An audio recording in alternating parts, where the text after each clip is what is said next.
Hey guys, welcome to the Liberal Hive Mind, a channel solely focused on exposing the abundant hypocrisy of the left. What's going on right now is deep state sabotage. The RNC, the deep state Republican establishment, is doing it on purpose. And they've been doing it on purpose since the moment Donald Trump started rising in the polls. The Paul Ryans, the Kevin McCarthys, the Cheneys, the Bushes, the McConnells, the Lindsey Grahams of the world, the Mitt Romneys, the old establishment GOP relics who refuse to relinquish power, refuse to accept the will of the Republican base and the Republican voter. They put their own interests over the base. The way I feel is that everything that's happening right now is by design. They're trying to pit you against each other. They're trying to make the conversation about Donald Trump versus Ron DeSantis, because clearly they prefer Ron DeSantis. They're adding fuel to the fire, purposely trying to cause all of this infighting, because they know that it distracts from what they're doing behind the scenes. It's not Democrats that are making these tactical moves that are hurting Republican candidates. It's deep state rhino Republicans that are sabotaging America First candidates. It's not Donald Trump's endorsements that are hurting some of these candidates. It is the current Republican leadership that is affecting these races negatively. It's deep state operatives like Karl Rove spending millions of dollars on ads trying to lift Josh Shapiro in Pennsylvania and promote him as a centrist. It's Liz Cheney spending $500,000 running ads against Kari Lake. Meghan McCain using her platform to endorse Democrats in the state as well. Not to mention the primary process, where you have two factions of the Republican Party working against each other. The Democrat Party is a dragon. The Republican Party is a hydra. Multiple heads, competing, going in different directions, while the Democrats are aligned and unified. I have said this for years. This is why they win. Because it doesn't matter who their candidate is. It's John Fetterman, a bum in hoodies and basketball shorts who moved out of his family's house at 49 years old or whatever it was, suffered a devastating stroke and is now cognitively impaired. That's their candidate. Well, they all line up behind him. They unify as a party and they all push to win the election. The Republican Party doesn't work like that, at least not in its current iteration. It's the Trump faction, which is clearly the majority faction, and the deep state operatives and Republican leadership, or current Republican leadership, that actively work against the interest of the Trump base. Saboteurs. And then in some cases, they go out and they actively campaign for Democrats. How can you possibly perform in an election season with that kind of dynamic? They're doing it on purpose. They're sabotaging GOP chances ahead of elections so then they can head to Fox News and go on and on about how it's Donald Trump's fault, and the whole thing seems orchestrated and choreographed. I mean, it's right on cue, as if Donald Trump had anything to do with this election. Well, actually, I mean, not to imply that he had nothing to do with it, but he was such a small factor. And really, if you think about it, to a certain extent it is true, Donald Trump is a little bit of a political pariah. But a big reason why that's the case is because Republicans have helped Democrats create that narrative. They've helped create that situation and that dynamic by feeding into Democrat narratives, by not defending their leader, by not standing together as one unit against the Democrat machine. They have helped create that narrative. They've created that internal Republican struggle of us versus them, the Republican old guard versus these MAGA extremists. And maybe that's why we're seeing some disparities, like in Georgia, for instance, where Brian Kemp wins a resounding victory and Herschel Walker doesn't. The problem isn't Trump, the problem is the lack of unity. The problem is the struggle, the instability, the dysfunction. We constantly rag on the Democrats because there's the progressive base and there's the corporate Democrat base, and they don't necessarily mesh well. Well, in election season, they certainly mesh well. And in this election season, they did as well, doing all of their woke progressive handouts right before the election season, which very surprisingly actually led to young voters showing up to the polls in the midterm. That's why Democrats overperformed. Republicans underperformed because of the lack of unity, and they struggle to get people out to the polls. Midterm voter turnout from 2020 to 2022 was lower than it was from 2016 to 2018, meaning the enthusiasm gap that we were looking at didn't really materialize for Republicans, especially not with working class voters. You know, Ted Cruz said something the other day, which kind of helps make my point. So you're off to Georgia tomorrow? You're starting right up again?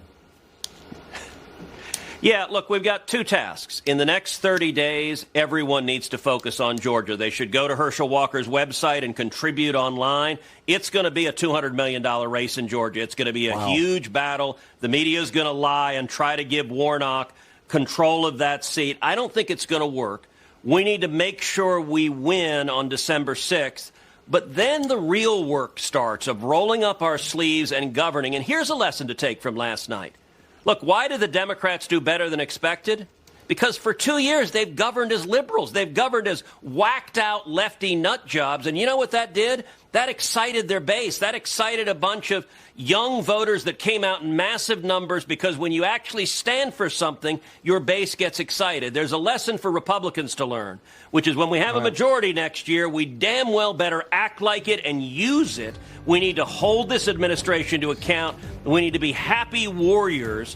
And if we do that, that leads to victory. If we don't stand and fight, then we don't win. They gotta go. And by they, I mean Kevin McCarthy, who is now in serious trouble as a candidate for Speaker. Jim Jordan's name is popping up as a replacement. Mitch McConnell, the same thing. They've got to go because this problem stems from them. And it stems from 2017, where Donald Trump won the election handedly. And instead of rallying behind the new Republican leader, who just saved the nation from the wrath of a Hillary Clinton administration, instead of rallying behind him, they worked for 2 years before the 2018 midterms to halt his agenda. You know, maybe if Republicans worked together with a specific policy mandate, people would be more likely to want to give them a majority in the House and in the Senate. But instead, there's this constant bickering and blaming, this mutiny, this internal coup, different factions fighting against each other, working to undermine the other side, working to sabotage the other side. Well, mostly it's the Never-Trumpers. And we're to sit here after the lackluster results of the 2022 midterms and feed into this simplistic narrative that they're trying to push so hard now, so adamantly, that, oh, but it's Trump's fault. No, it's clear what's going on. This is their strategy. I mean, for Pete's sakes, the biggest issue that Democrats had moving into the midterms was abortion, and they were using fear-mongering tactics, telling voters that Republicans are going to push for a federal abortion ban, and that they're coming for contraception and gay marriage next. And deep state Biden fanboy Lindsey Graham, a couple weeks before the election, by himself presents a federal abortion restriction bill. That is sabotage. He did that on purpose. The Republican Party has rogue actors that are working against the interest of their own party, doing stuff like that, scaring independent voters, spending money trying to help Democrats win in the most crucial states, funding primary candidates who aren't popular with the voters, trying to stop Kari Lake in Arizona, for instance. There's no such thing as a Trump problem. Trump is the reason the Republican Party isn't extinct. Let's be real. Donald Trump, of course, isn't perfect. He's got character flaws like anybody else, and maybe he's got a few extra than the average person. But he is the only current Republican that fights for the voiceless, fights for the people who were left behind during this transition into this globalist new world order. And maybe without Donald Trump being heavily involved in the process, without Donald Trump on the ballot, with the constant bickering and infighting, maybe these people just aren't as motivated to show up. Instead of choosing to harness that power that won that 2016 election, the GOP establishment continues to fight against it and reject it. And if this continues, well then 2024 is probably lost as well. It's time to clean house. 2 election disappointments in a row, with Kevin McCarthy and Mitch McConnell at the helm of fundraising and spending money. Only in the world of politics do you get to fail and fail and fail and still keep your job. It's time to change that. That's what I got for you guys though. Hopefully you enjoyed the video. If you did, make sure to leave a like and possibly subscribe to the channel. I'm gonna get out of here. I want to thank you guys for watching, and I'll see you on the next one.